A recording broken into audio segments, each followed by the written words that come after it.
Olá! No vídeo de hoje nós vamos mostrar como existem manchetes apelativas e como você deve ter o senso crítico ao avaliá-las. Fiquem atentos aos seguintes exemplos. Aqui está o exemplo de uma manchete publicada pela revista Galileu, que aparentemente é confiável, porém ela traz informações sensacionalistas, por isso você deve estar sempre atento. O título da revista é o seguinte: 7 alimentos transgênicos que você deve evitar. Dentro deles é citado alimentos usados diariamente na refeição brasileira, como a soja, leite, entre outros.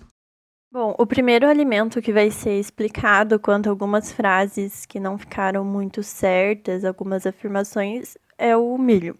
A primeira frase, bem expressiva, é quando comentam que 85% do milho produzido no Brasil e nos Estados Unidos da América é transgênico. Essa informação foi adquirida de outra notícia e também não tem nenhuma referência, nem na original, nem na que foi retirada.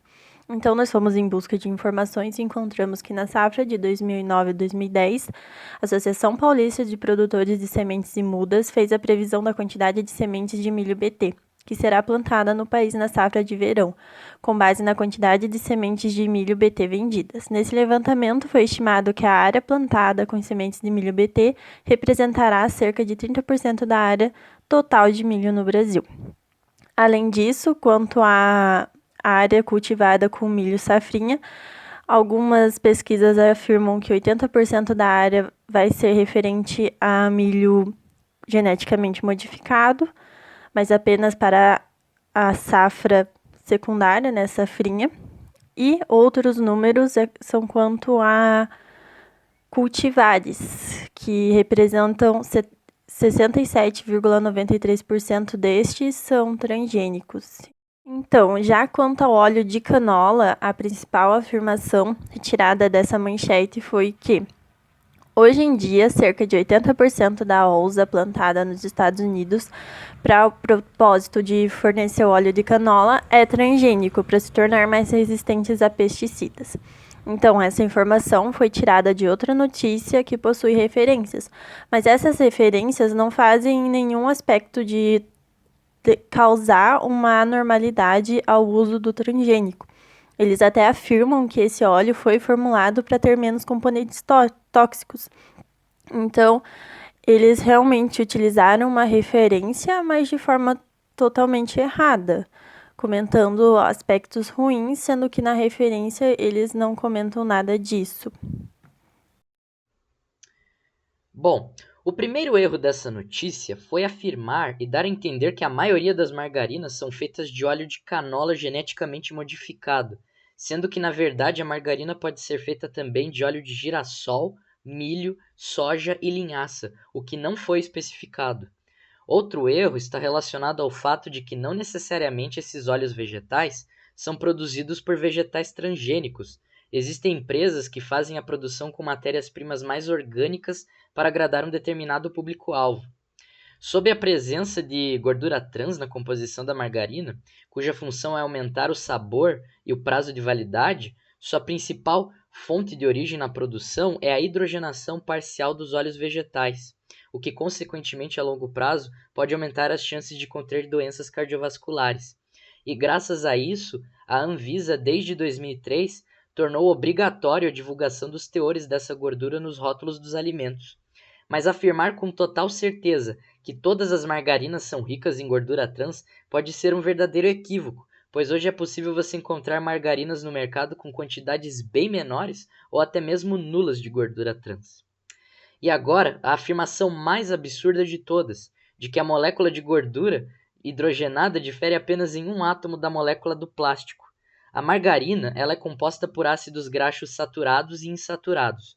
E ao se comparar uma molécula comum presente na margarina, como o ácido oleico, e uma molécula comum no plástico, como o polietileno, é possível perceber que além das moléculas possuírem mais de um átomo de diferença entre si, a conformação espacial e a maneira como os átomos se arranjam em ambas as moléculas são completamente diferentes, tornando ambas bastante distantes uma da outra. Esse equívoco provavelmente surgiu devido ao fato da margarina ter a propriedade de gorduras plásticas na sua fabricação. Mas isso não quer dizer que a gordura é um plástico, Se refere apenas à sua consistência mais cristalina em matriz oleosa contínua. Agora sobre a salsicha. Ao ler um dossiê técnico da Rede de Tecnologia do Rio de Janeiro, que abordou de maneira mais bem detalhada sobre como é feita a produção das salsichas, foi possível refutar a informação contida na matéria do site, que dizia afirmar que todas as salsichas contêm amido de milho. E no dossiê é possível ver que existem ingredientes obrigatórios e opcionais na confecção e produção da salsicha. E dos ingredientes obrigatórios temos apenas as carnes de diferentes espécies de animais de açougue. E dos opcionais temos gorduras animais ou vegetais, água, proteína vegetal ou animal, agentes de liga, aditivos, açúcares, especiarias e condimentos. O amido de milho é considerado como um agente de liga. Ele possui excelente capacidade de retenção de água e capacidade emulsionante. Mas, nos últimos tempos, ele tem sido substituído por um outro agente espessante chamado de carragena. Então, é possível aferir que, na verdade, o amido de milho não é um ingrediente presente e obrigatório em todas as salsichas do mercado, representando mais um equívoco da matéria. Em relação à soja, ele fala que a soja geneticamente modificada já foi ligada a uma série de problemas de saúde e que no Brasil 92,4% das lavouras de soja são plantadas com sementes transgênicas. Bom, a soja ela pode realmente acabar trazendo alguns riscos à saúde, porque infelizmente na análise de riscos de organismos geneticamente modificados, os seus efeitos não podem ser previstos na sua totalidade.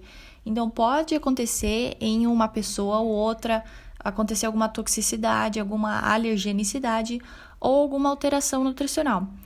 Entretanto, de acordo com a Academia Nacional de Ciências, Engenharia e Medicina dos Estados Unidos, no seu relatório Culturas Geneticamente Modificadas, Experiências e Perspectivas, concluiu que os alimentos transgênicos não fazem mal à saúde humana e animal e que não há evidências de que os alimentos transgênicos causem obesidade, doenças gastrointestinais, diabetes, doenças renais, autismo ou alergias.